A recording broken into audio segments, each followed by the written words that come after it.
میرے نبی پاک علیہ السلام نے فرمایا قیامت کے دن ایک آدمی کے لیے جنت کا دروازہ کھولا جائے گا، وہ دوڑتا ہوا جنت کی طرف جائے گا، جب دروازے کے قریب پہنچے گا تو دروازہ بند کر دیا جائے گا، وہ پھر آئے گا، پھر دوڑے گا، پھر جنت کے قریب جائے گا، پھر وہ دروازہ بند ہو جائے گا، پھر مایوس ہو کے آئے گا، پھر کہا جائے گا واپس آ، کھل گیا دروازہ، کئی بار آئے گا، کئی بار جائے گا، روئے گا، تڑپے گا، پریشان ہوگا، فرشتے سے کہے گا یہ میرے ساتھ کیا ہو رہا ہے؟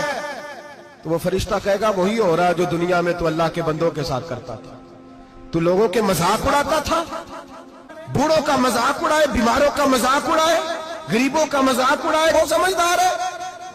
میرے نبی کریم علیہ السلام نے فرمایا رب کریم کے فرشتے کہیں گے تو بندوں کے ساتھ ایسا کرتا تھا، آج تیرے ساتھ ایسا ہوگا۔